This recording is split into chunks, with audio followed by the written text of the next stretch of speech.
Good morning again, everyone. So this morning I am about to ship off back to school from break, but before doing so, I wanted to show one last recipe. They're little mini egg bites in a muffin-sized, bite-sized container.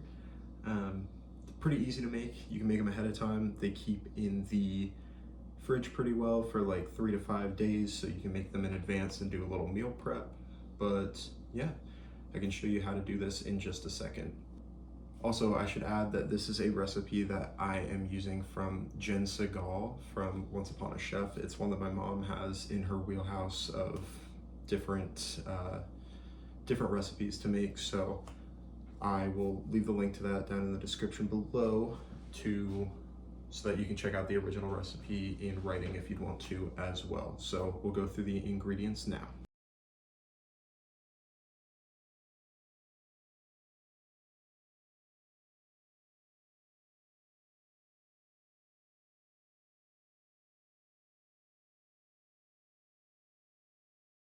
So already over here, I have a pan that has been sprayed with oil, so nothing will stick in there.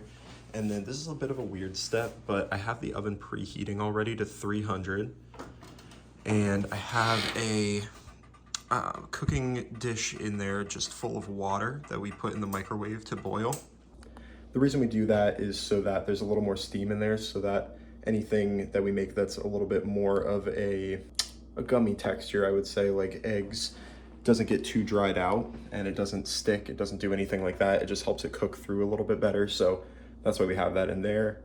But we'll get into the actual food ingredients now. So the main star of the show here is going to be 6 eggs that will divide up into the 12 different muffin pieces. So we have a mixture in here then of salt, which is about 1/4 teaspoon, 2 tablespoons of cornstarch, and then about 1/8 teaspoon of pepper on the bottom. You can't really see it in there, but you can kind of see the little black streaks in there when I lift it up like that. So that's all in there just to make that a little more simple. We're gonna use a blender for this to blend all the ingredients together just to make sure everything's even. But then we also have about 1.25 cups of shredded cheese. We're using Mexican blend for this one, but you can use whatever cheese you'd like.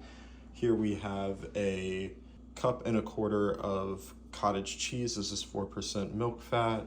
And then we have 4 slices of diced bacon, some cut up scallions. These are probably about, if I were to guess, 3 tablespoons about. And then we have some hot sauce for flavor as well. So we'll mix these all together. Oh, there's the oven. And then we will pour them in and we'll see how this turns out. All right.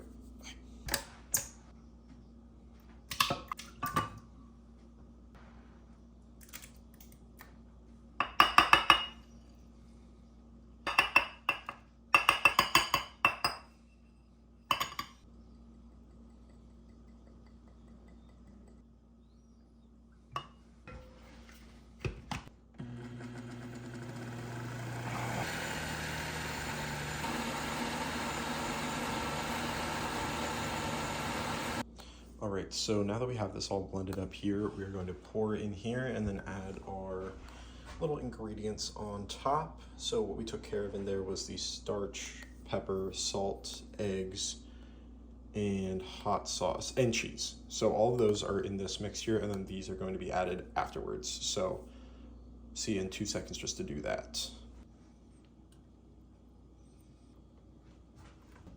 All right, so just to make up for that one that's a little bit less than the others, I'm just gonna go in with a spoon and redistribute a little bit. And then as the final step before we put these things in the oven, we're gonna distribute some of the bacon. You can also substitute deli ham for this if you didn't wanna cook the bacon, but this is pre-cooked, so I'm just gonna add it in. I'm gonna sprinkle a little bit on each. All right, some of these I went pretty light on, so we'll go back and put some of these in there. And as you can see, it's already starting to sink down into some of them. That's pretty good, but since we don't want it all cooking just right on the top, we're gonna go down and press these in eventually, but first we're gonna add the scallions, and these are completely optional. I just like to add them for a little more flavor and a little texture. I think they go really well with eggs. So gives a nice little kick. We'll go in some sort of utensil here and then just kind of press these down into the middle so it bakes through a little easier.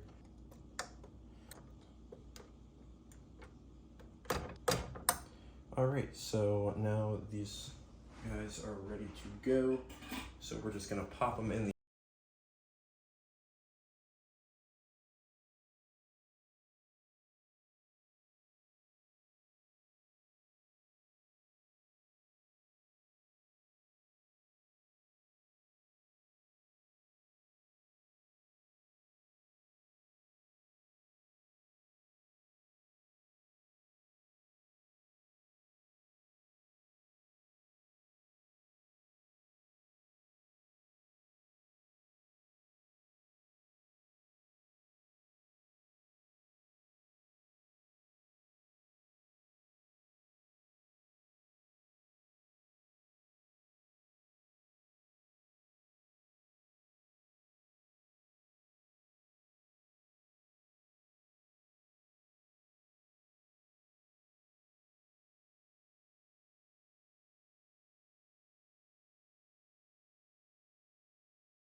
doing this with one hand. It's proving to be pretty difficult. But as you could probably see right there, they're a fun kind of gooey texture. And then we'll just leave that in there until we're done with this demonstration. But I'll probably pull that out too.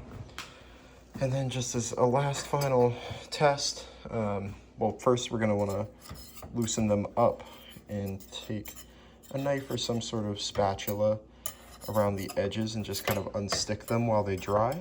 But just to test to see if they're actually done, we'll go in and kind of stab it with our knife. And it came out pretty clean. So I think we're good to go. But if you do see any sort of eggs on there, I see that one's a little more wet, so maybe we'll put it in for a few more minutes. But that's the gist of it. Just keep testing at this point, seeing what you can get. And yeah, that's been Curt's Kitchen, and I will see you again another time.